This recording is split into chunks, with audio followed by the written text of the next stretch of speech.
Muy buenas, bienvenidos y bienvenidas al capítulo número 1 del podcast de Salud Integrativa. Hoy, en el primer capítulo, pues estaba hablando con Eloy, que es a quien voy a entrevistar hoy, y estaba, bueno, ¿de qué podemos hablar en el primer capítulo? Y bueno, yo soy una persona que en mi caso siempre me ha preocupado mucho el descanso y he sabido muy poco sobre descanso. Y bueno, con el tiempo pues coincidí con Eloy en una clínica de fisioterapia, ejercicio y demás, y me di cuenta que él sabía mucho de descanso, que le flipaba el descanso, y entonces he dicho, bueno, pues podríamos empezar por aquí, ¿no? Eloy, Buenas, Alfonso, ¿cómo estamos? ¿qué tal? ¿Cómo estás? ¿Bien? Muy bien, la verdad es que con muchas ganas de hablar sobre cronobiología, sobre descanso, sobre sueño, porque al final es algo que realizamos un tercio de nuestra vida y nadie nos dice nada, no nos enseñan nada cuando estudias en la universidad una carrera de salud o de incluso ejercicio, como es tu caso. Te habrás dado cuenta de que nadie te va a decir cómo tienes que dormir, la importancia que tiene el descanso o qué fases tiene el sueño, por lo menos. Solamente te dicen que los músculos crecen por la noche, si vienes del mundo del gimnasio, como en nuestro caso, Sí. y la verdad que poco más. Eh, en tu caso, porque tú no tienes una formación, digamos, oficial sobre descanso, bueno, realmente no existe, ¿no? Como tal. Pero ¿por qué empezaste a leer sobre descanso? ¿Por qué te interesó tanto ese campo a ti? Como hemos dicho en el capítulo 0, en la intro, yo soy fisioterapeuta y nutricionista y realicé un doble grado a la vez. Y la verdad es que me llamó mucho la atención en tercero de carrera, porque nos hablaban mucho de fisiología, de fisiopatología, de anatomía, pero en ningún momento escuché que nos hablasen de descanso y a mí me llamó mucho la atención, ya que entendí que pasas un tercio de tu vida durmiendo, pero no dijeron nada. Entonces, me acuerdo que estaba en tercero de carrera y una tarde empecé a leer artículos y dije, vamos a ver qué es esto del sueño. A través del sueño encontré los famosos ciclos del sueño. A partir de ahí escuché la palabra cronobiología, empecé a leer más, a buscar estudios, a indagar, hasta el punto de que realmente se convirtió un poco en mi hobby saber sobre descanso. Y creo que es el ala que yo utilizo más en mis tratamientos integrativos, que puede distinguirse de otros tipos de tratamientos o que digamos que pueden dar un plus, ya que es algo que prácticamente la gente no conoce, no habla y realmente es algo no solamente imprescindible, sino que además puede ayudarnos y puede cambiar por completo nuestra vida. En mi caso, por ejemplo, lo ha hecho. La cronobiología, el saber cómo funciona mi cuerpo, cómo regularlo, cómo ajustar los ritmos, las comidas, las horas del descanso, si tengo que echar una siesta o no, qué tengo que comer en cada hora, qué momento es mejor para hacer ejercicio. A mí la verdad es que eso ha sido una de las grandes bazas que ha cambiado mi vida para mejor. Te voy a preguntar, ya que te gusta tanto el descanso, siempre se ha dicho mucho que hay que dormir 7 8 horas, ¿no? Es Uh como que -huh. todas las recomendaciones es, tienes que hacer ejercicio, tienes Sí. que comer bien, que no comas alimentos ultraprocesados, tal. Y de descanso siempre se dice lo mismo, hay que dormir 7 8 horas. ¿Eso descansa? No, aquí encontramos dos cosas muy bien diferenciadas. Una es el descanso, ¿vale? Y otra es el sueño. Es decir, una es el tiempo que nosotros necesitamos, nuestro cuerpo necesita para dormir, y otra cosa es cómo es ese sueño, cómo es ese descanso, esas fases que nosotros nos dicen si dormir ha sido eficiente o no ha sido eficiente. Es decir, por un lado tenemos el tiempo y por otro lado tenemos la calidad de ese tiempo. Vale. Respecto al tema de esa calidad del sueño, Uh -huh. ¿qué factores son determinantes para tener una mayor calidad de sueño? Vale, primero vamos a hablar un poco del tiempo que necesitamos. Siempre se ha dicho que tenemos que dormir en torno a 7 u 8 horas. Realmente ese tiempo oscilaría más entre 7 horas y media y 8 horas y media, ya que nuestro cuerpo tiene que realizar dos fases, dos bloques de fases del sueño. Ahora explicaré qué son las fases del sueño. Entonces, para que se lleven a cabo estos dos bloques, cada bloque tiene una duración aproximada de unas 3 horas y media, 3 horas 20, 3 horas 40, dependiendo de la persona. Entonces, se sabe que nuestro cuerpo necesita dormir para poder regenerar tejidos y poder limpiarse. Es más, realmente el mayor detoxificante es el descanso, es el sueño, más que incluso cualquier tipo de batido, cualquier tipo de suplemento, comida o dieta. Entonces, para que nosotros podamos ejecutar de forma eficiente ese proceso de limpieza, debemos tener estos dos bloques de descanso, de sueño, perdón, de aproximadamente 3,5 horas cada uno, 3 horas y media. Ahora, por eso siempre se ha dicho que tenemos que dormir entre 7 horas y 8 horas, porque se oscila que tenemos media hora para poder entrar e inducir el descanso, 3 horas y media del primer bloque, aproximadamente pueden pasar unos 5 o 15 minutos hasta la entrada del segundo bloque y después comenzaríamos el segundo bloque que duraría otras 3 horas y media hasta finalizar. Entonces, si tú sumas todo eso, da aproximadamente pues 7 horas y media, 8 horas y media, bajo mi opinión, sería mucho más eficiente. Vale. Siempre se habla mucho dentro de, porque has hablado de esas fases, de esos ciclos del sueño o del descanso. Siempre yo he escuchado mucho esa palabra, la famosa palabra REM. Fase REM, fase no REM. Fases. ¿Cuáles son las fases? Vale, como hemos dicho, son 2 bloques. En cada bloque se tienen que alcanzar 5 fases. De estas 5 fases, estas son las fases del sueño, ¿vale? Que no lo he dicho, las fases del sueño, es decir, son las fases que produce tu cerebro.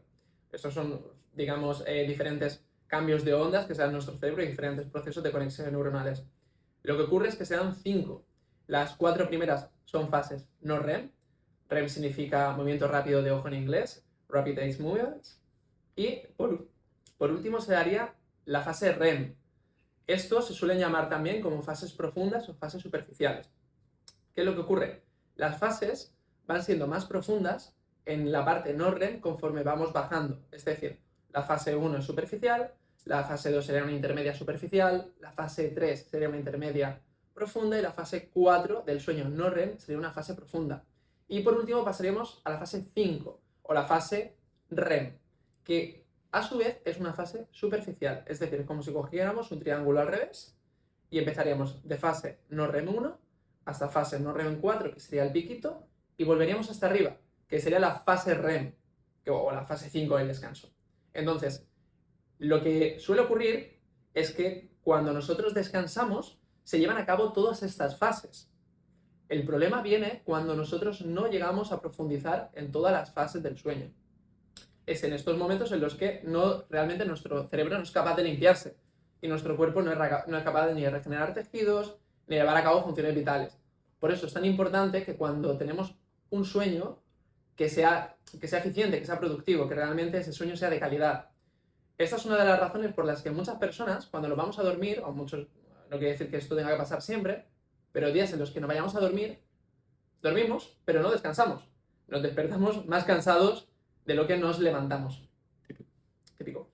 Y luego además otra cosa que es muy curiosa y que a mí me llamó mucho la atención, que a todos nos ha pasado alguna vez, es cuando te despiertas, o te despiertan, mejor dicho, te despiertas por algún tipo de razón, un ruido, lo que sea, luz, y te levantas más cansado de lo que te habías acostado. Eso es porque generalmente se rompe el sueño en una fase profunda. Si estás en una fase 3, 4 y te despiertan, realmente es lo peor. Y por el lado contrario, cuando tú te vas a dormir y te levantas de forma natural, sin tener que coger y ponerte una alarma, sin que haya nadie que te tenga que despertar, sino que el cuerpo automáticamente se despierta, generalmente es porque ha finalizado una fase del sueño. Entonces es muy importante, o sea, es muy interesante que cada vez que nosotros llegamos a ese punto de despertar, que sea automático, que sea natural. Vale, ¿y por qué es tan importante llegar a esas fases profundas? O sea, en esas fases profundas, ¿qué hace el cerebro? ¿Qué ocurre? Vale, cuando nosotros inducimos las fases profundas del sueño, tu cerebro tiene diferentes activaciones de onda, las beta, alfa, delta y teta.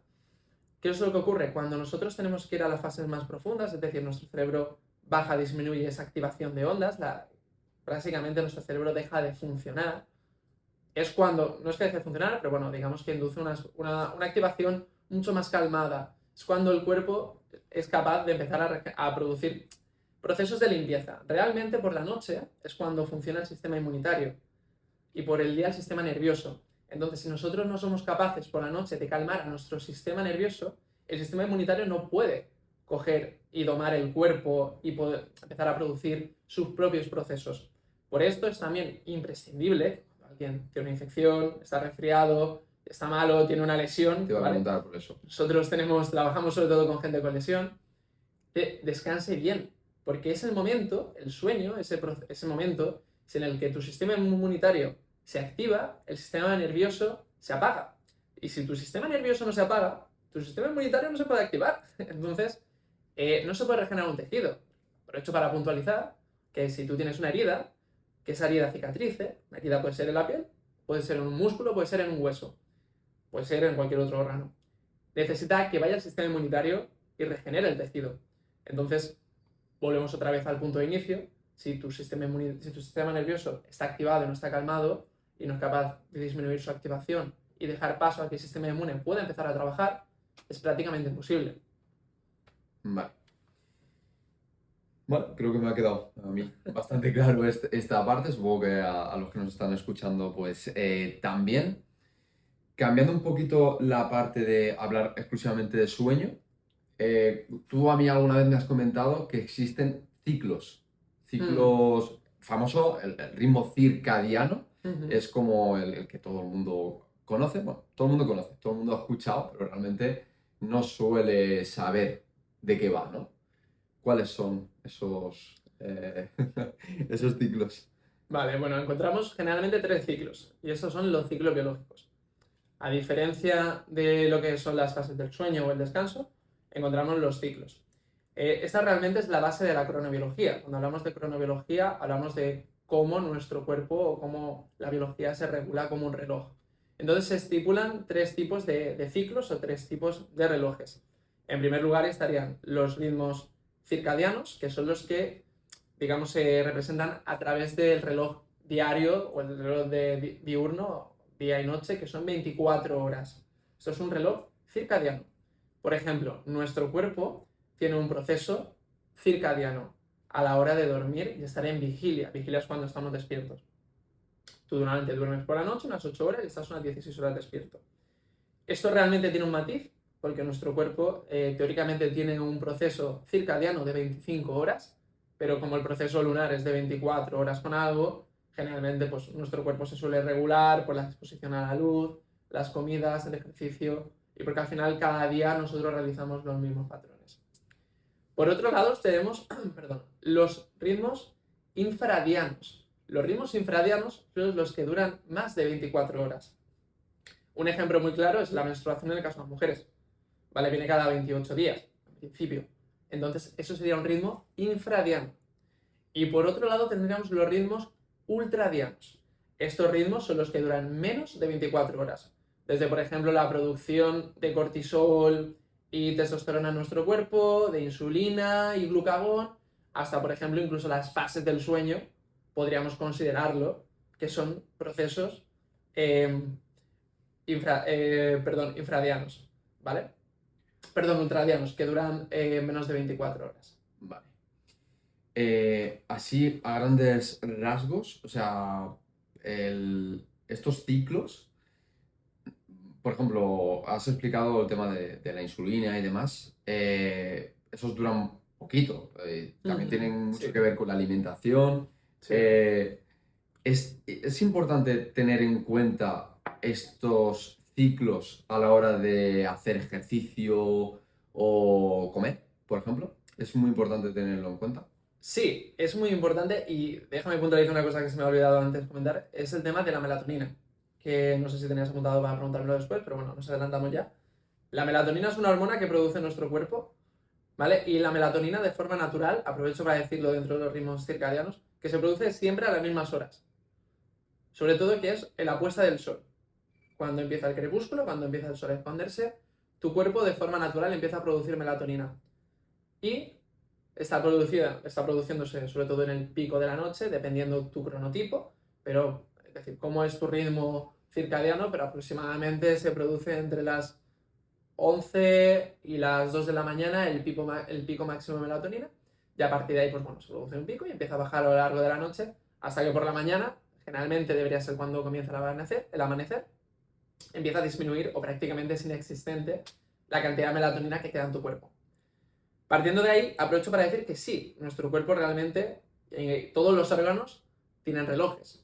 Entonces, tu cuerpo va a estar siempre acostumbrado al proceso que tú lleves de forma ordinaria. Esa es una de las razones por las que si tú todos los días te levantas a las 8 de la mañana, te vas a trabajar, vuelves del trabajo, entrenas, vienes a casa, te duchas, cenas, te vas a dormir a las 11, 12 de la noche, si llega el fin de semana y tú te acuestas a las 3 de la mañana y tú el día siguiente dices, ostras, me voy a levantar a las 12, y recupero estas 3-4 horas que me ha costado más tarde. Realmente el cuerpo muchas veces no te lo permite. Se levanta a las 8 porque tienes tu reloj y te está diciendo a las 8 de la mañana, oye. Eso responde a la duda eterna que he tenido yo de que los fines de semana igualmente a las 8 o 9 de la mañana yo ya estaba despierto y otros amigos ahí hasta la 1 de la mañana del mediodía. Y yo a las 8 o 9 de la mañana ya a lo mejor sí que había un poquito de desfase, si te suele levantar a las 7 pues algo más, pero yo no puedo dormir. Yo en cuanto hay ya cierta luz, incluso aunque no me dé la luz, yo me despierto. O sea, por eso que mi reloj biológico es como que dice, nada, que ya es hora de levantarse. Sí, sí, sí. Es más, cuando tú de forma normal tú haces ejercicio, tú llevas siempre los mismos horarios de comida y de cenas, de desayunos y realizas diariamente las mismas acciones, tu cuerpo está más asentado, tiene más adecuadas esas horas. Entonces es más difícil modificarlo. Y luego respecto a lo que me has preguntado, sí que digamos, tenemos ciertos relojes y nuestro cuerpo está preparado para hacer ciertas cosas en determinadas horas. Por ejemplo, se ha visto que las mejores horas para realizar ejercicio, para activarse o para tener foco cognitivo suele ser por la mañana.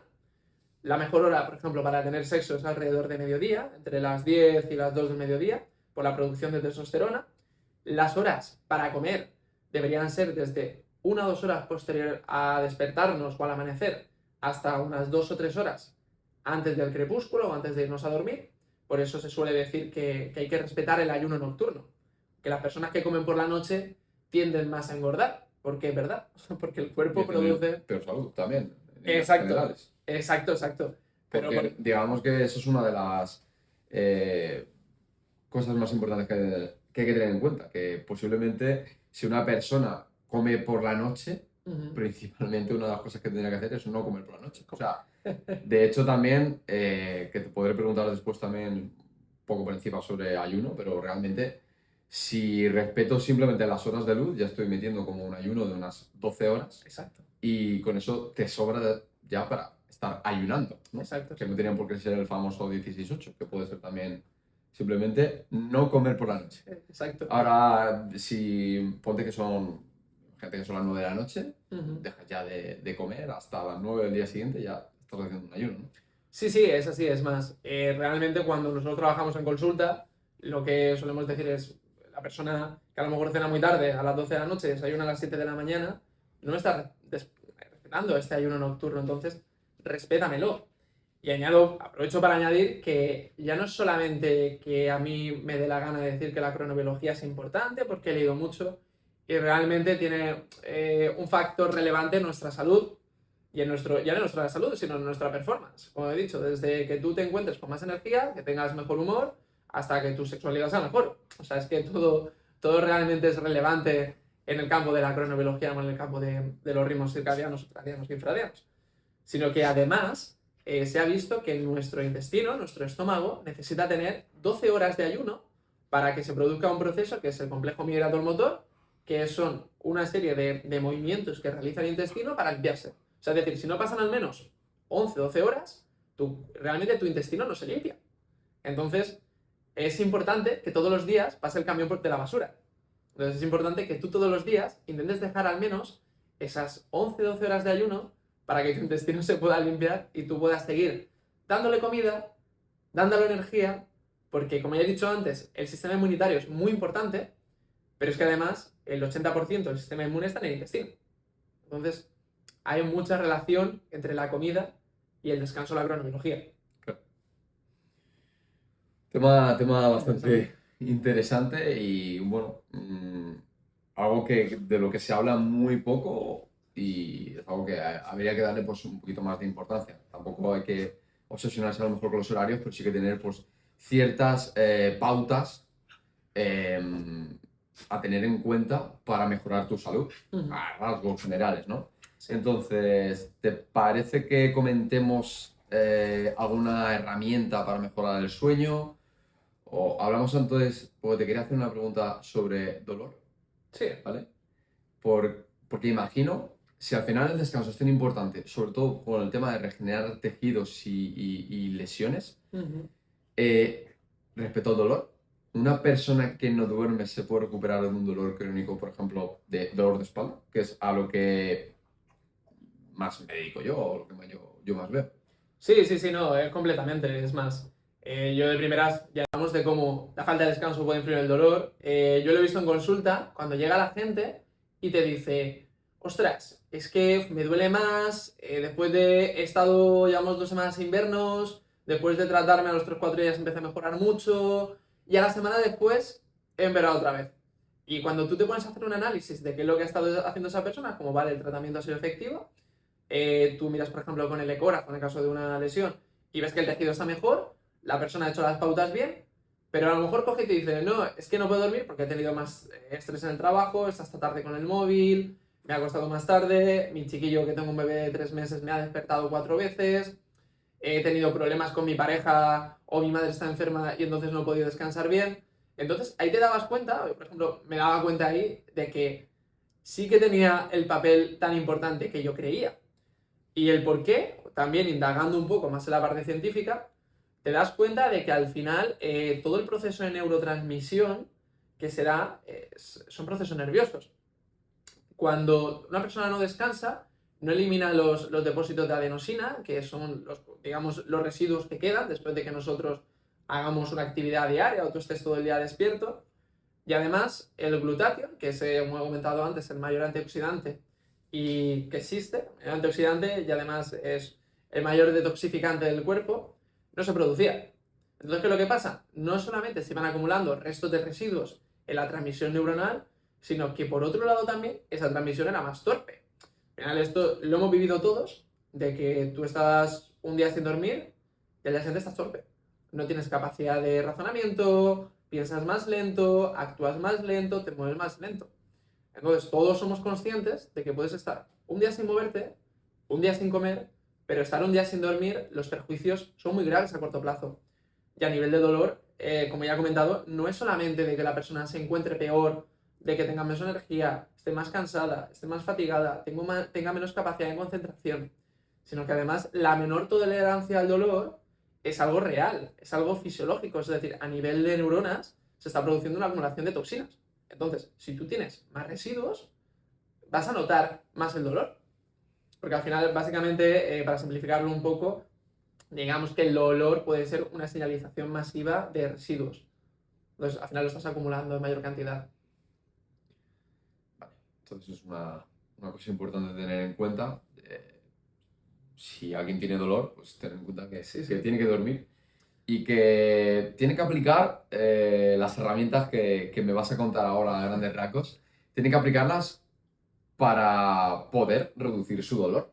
Además de hacer ejercicio, modificar creencias, que eso también es importante, comer bien, tiene que descansar mejor. Entonces, ¿cuáles son las pautas o las cosas más importantes que tú dirías para inducir el sueño y pues que ese sueño de esas 7 8 horas que hemos estado hablando, que sea de calidad?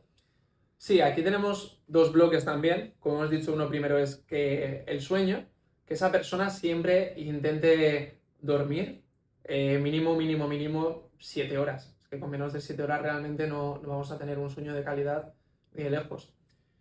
Entonces, tener ese sueño de 7 horas yo lo veo esencial. Eso sería el primer bloque, intentar tenerlo todos los días e intentar que sea nocturno. Aquí entramos en un problema, sobre todo, y tú bien lo sabes, porque al final hemos trabajado a la par con personas que trabajaban a turnos, sobre todo que eran enfermeras, que tenían turnos de día, perdón, turnos de noche y por el día tenían que dormir y por la noche estar despiertos. Al final estos procesos rompen tu fisiología natural. Entonces aquí tenemos que intentar buscar herramientas y aquí sí que tenemos que utilizar las otras claves de optimizar tu calidad del descanso. Lo primero es intentar dormir estas 7 8 horas mínimo e intentar que sean nocturnas. Y por otro lado tenemos las opciones para mejorar la calidad del descanso. Para mejorar la calidad del descanso hay varios puntos que son clave. El primero es intentar dormirte siempre a las mismas horas. Es decir, tú no puedes un día estar yéndote a dormir a las 10 de la noche, y al día siguiente a las 12, y al día siguiente a las 10, y al día siguiente a las 3 de la mañana, y al día siguiente a las 11, y al día siguiente a las 4 de la madrugada. Eso es estar pegándote patadas contra ti mismo. Eso es horrible. La peor elección que puedes hacer. Tienes que intentar siempre ser regular. Y esto se puede extrapolar al resto de acciones del día. Muchas veces es difícil por el ritmo que llevamos, gente que a lo mejor trabaja fuera de casa, en grandes corporaciones, lo que sea, el de intentar siempre llevar los mismos ritmos de comida, de cena, de desayuno, de actividad, pero debemos intentarlo dentro de todas nuestras posibilidades. Entonces, yo siempre diría a la gente, intenta irte a dormir a las mismas horas, intenta comer a las mismas horas e intenta realizar deporte a las mismas horas. Eso sería la primera parte para mejorar tu calidad. El tema de dormir, ¿qué desfase puede haber? ¿Una hora aproximadamente? El tema de Entre dormir las 10 como... y las 11, 11 y 12. Sí, como ya he dicho, nuestro cuerpo tiene un reloj realmente de 25 horas, pero en principio se puede acotar una hora y alargar una hora. Eso es lo que nos dicen las teorías, los estudios y demás. Yo soy partidario de que nuestro cuerpo siempre tiende más a alargarlo que a acotarlo. Y por lo tanto es importante que intentemos no alargar ese tiempo, porque después recuperarlo suele ser más costoso y suele suponernos más perjuicios. Pero sí, realmente el tiempo de acote suele ser una hora y el tiempo de elongamiento podría ser 1 incluso 2 horas. Por eso muchas veces irnos a dormir un poco más tarde que el día anterior no nos cuesta, pero sí que nos cuesta irnos a dormir antes, de forma general, porque estés más cansado y no, pero de forma específica suele costar más irte antes a dormir que irte más tarde. ¿Qué más herramientas puede hacer una persona? Vale. ¿Qué más cosas puedo tener en cuenta para mejorar esa calidad? Vale, el segundo punto, como ya he dicho, hablando sobre todo de uno de mis campos favoritos que es la nutrición, sería dejar 12 horas de ayuno nocturno, ¿vale? Intentar comer durante el día. Durante el día yo siempre recomiendo intentar hacer entre 2 y 4 ingestas. Aquí ya depende de la persona, depende de cómo mejor se le ajuste y dependerían de muchos parámetros, desde si tiene alguna patología, qué deporte realiza, pero sí que entre 2 y 4 ingestas, al menos esperar 1 o 2 horas desde que tú te levantas hasta que comes y al menos cenar mínimo 1 hora y media antes, 1 hora antes para mí es pronto, pero bueno, pero en España, que es de donde somos, suele ocurrir que cenamos tarde, en otros países pues, es mucho más sencillo. Otra de las herramientas que a mí me gusta mucho, realmente más que herramientas serían protocolos, sería tener una buena higiene del sueño. Una buena higiene del sueño significa no exponerte a luces azules. Luces azules es lo que conocemos como pantallas. Teléfonos, móviles, perdón, teléfonos, televisiones, ordenadores. Entonces, lo ideal sería que al menos 2 horas antes nosotros dejemos de ver ese tipo de luces. Además de intentar no tener luces azules o luces muy agresivas en casa, porque se ha visto que ese tipo de luces eliminan la producción de melatonina. Es decir, cuando nosotros estamos delante del móvil, tú le estás dando a entender a tu cerebro que son las 12 de la mañana, no que son las 12 de la noche. ¿Qué es lo que quiere decir esto? Como he comentado antes, la melatonina es imprescindible porque es la hormona que te hace inducir el sueño. Sin ella, tú no induces el sueño. Sin esa inducción del sueño, tienes capacidad de poder realizar las fases del sueño. Esa capacidad de realizar las fases del sueño, no eres capaz ni de regenerar tejidos, ni de eliminar dolor, ni de recuperarte para el día siguiente. ¿Qué tal el tema de suplementarse con melatonina? Que eso está como ahora muy de moda. ¿Puede suplir esos malos hábitos de higiene del sueño o no? Sí, pero el problema es que al final acaba convirtiéndose en algo que tomamos como costumbre. Digo, porque a mí personalmente me ha pasado, sobre todo cuando empecé, que al final adquieres mucho conocimiento, yo trabajo mucho con suplementación y al final la suplementación, bajo mi punto de vista, no deja de ser otro tipo de fármacos o drogas. Legales, pero al final son drogas. Entonces, el problema es que te acostumbras a ellas y las utilizas como herramienta diaria. Y como suplementación no me refiero a lo mejor a utilizar proteína en polvo, que al final es leche evaporada, entre comillas, o creatina, sino es utilizar melatonina, estar utilizando otro tipo de suplementos que realmente pueden ser agresivos.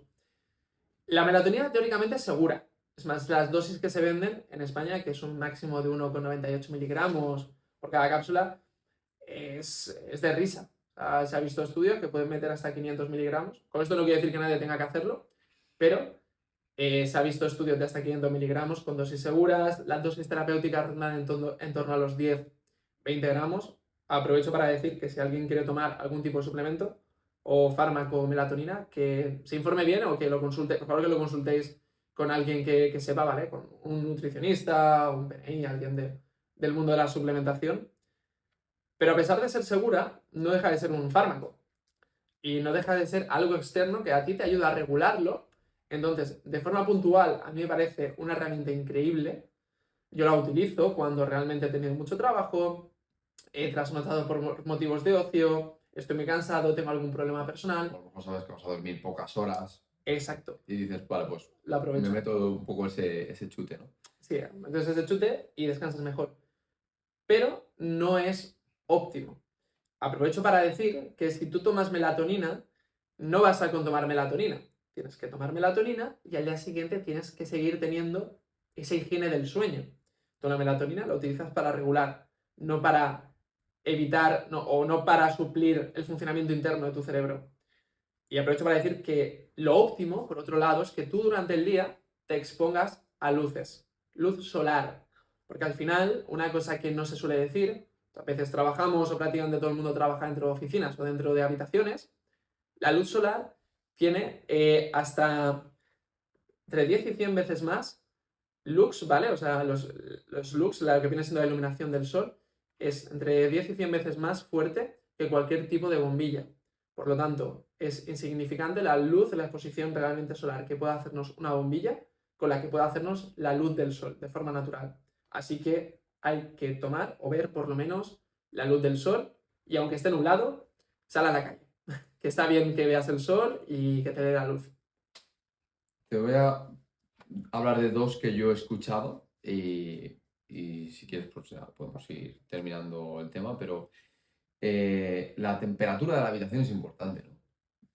Sí, sí, esto me llama mucho la atención porque la temperatura de la habitación es súper importante. O sea, realmente te dicen que hay que dormir entre 18 y 24 grados. Y esto, tú que eres de una zona como yo, somos de la zona de Alicante, de España, que en verano te metes por las noches en temperaturas de 29, 30 grados incluso, en épocas de calor máxima, es imposible descansar. Pues Pero es que, la gente duerme mucho peor en verano, duerme menos horas. exacto. ¿Esto por qué razón es? Porque tu cuerpo necesita enfriarse para limpiarse. Entonces, cuando tu cuerpo tiene una temperatura mayor, le suele costar.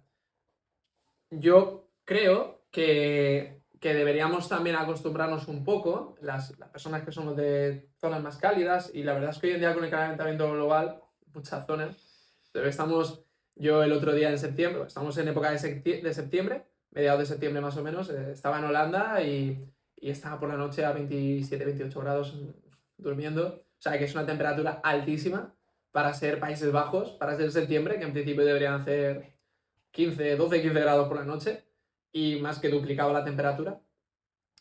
Y sí, aprovecho para decir una buena técnica para descansar mejor cuando la temperatura es alta es utilizar una técnica de respiración que se llama buteico, que es colocarte un esparadrapo en la boca para mejorar la respiración nasal.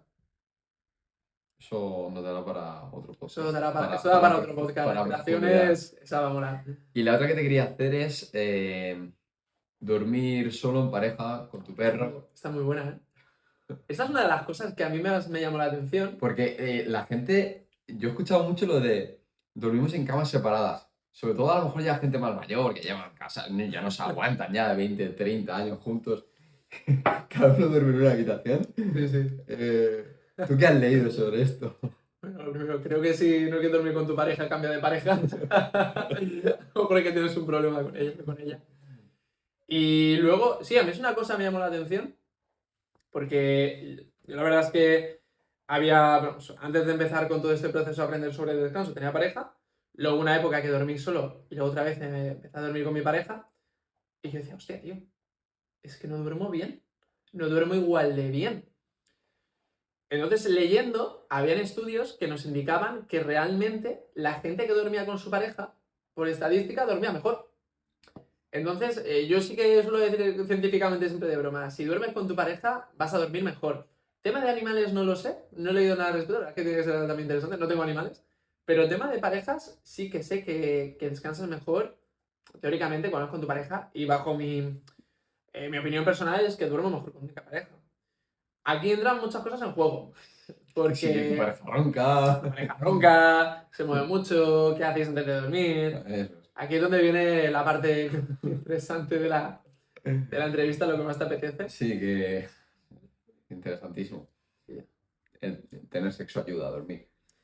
Sí, esta es una de las... Tendrá que ver con el pico de hormonal que se pega en ese momento, ¿no? Sí, a ver, esto al final, pues yo creo que todo el mundo lo hemos experimentado, de que cuando, sobre todo más que tener sexo, es eyacular. cuando tú eyaculas, Sí, de tener un orgasmo, un sí, orgasmo. sí, claro, cuando tienes un orgasmo y eyaculas, al final lo que ocurre después es un efecto compensatorio, el cuerpo se relaja. Al pasar de un proceso de activación muy grande a un proceso de descanso muy grande o de activación del sistema nervioso parasimpático. Yo creo también que no es solamente el hecho de tener sexo y de eyacular. Yo creo que es todo, porque al final cuando tú te vas a dormir con tu pareja, tienes el rato de antes, que normalmente pues estáis juntos preparando para iros a dormir, os vais a dormir, habláis, si tenéis que tener relaciones sexuales pues las tenéis, si no pues no, pero siempre hay un cierto protocolo, proceso que uno tiene con su pareja, que a lo mejor solo no. Porque, por ejemplo, en mi caso, si no estoy durmiendo con mi pareja, muchas veces lo último que hago es coger el móvil para mandarle un mensaje. Pero en cambio, si estoy con mi pareja, lo que hago es pues, bueno, hablar con ella. Pues, al final pasas un tiempo en la cama y tienes un protocolo o tienes una serie de pasos que tú das que cuando estás solo no lo das. Entonces, yo creo que viene más de esa parte global. O sea, comparte global, de contexto. Ya no Claro, coges el móvil, ya no te da la luz blanca, la luz azul, exacto. perdón. Que más solamente del proceso de tener un orgasmo, de tener un proceso de relación sexual. Que también creo que lo otro ayuda. Entonces, Eso en cómputo global. si alguien tiene problemas del sueño, decirle a vuestras parejas que os echen un cable. Pero eso sí, sí, sí. Bueno, pues yo creo que está quedando bastante completito este primer capítulo, ¿verdad? ¿Algo más que añadir? Sí, yo la verdad es que de forma general no me queda sin ninguna pauta, ningún punto interesante. Hemos hablado sobre la luz, sobre el tema de melatonina. Respecto a otros suplementos, hay muchas clases de suplementos, entonces creo que eso daría para otro podcast. Igual que, por ejemplo, hablar sobre herramientas de respiración para dormir, respiración o meditación para dormir mejor, o otro tipo de herramientas o temas de, por ejemplo, crononutrición o nutrición para regular tu ritmo biológico. Yo lo que sí que digo es, si alguien tiene algún tipo de duda, a los oyentes, que no la dejen en los comentarios y podemos hacer otro podcast dedicado a resolver dudas. ¿Qué te parece, Alfonso? Estaría genial. Sobre todo por aportar algo de valor. Pues muy bien, No, pues hasta aquí el primer capítulo, ¿verdad, Eloy? es que sí, esperamos que sean muchos más. Muchas gracias a todos por escucharnos. Nada, nos gustaría que nos apoyéis dando 5 estrellas en Spotify. Si podéis seguirnos en redes sociales como Salud Integrativa o a través de Espalda en Forma, Readaptación Integrativa también, que es mi perfil, o el perfil de Cronobiología, que también es un perfil que es mío, es personal, pero la verdad es que sería muy interesante que todo el mundo le diese bombo a esta ciencia, que al final la cronobiología es una ciencia desconocida y realmente relevante e importante. Muchas gracias a todos por Nada escucharnos. más, nos vemos en el próximo capítulo. Hasta pronto.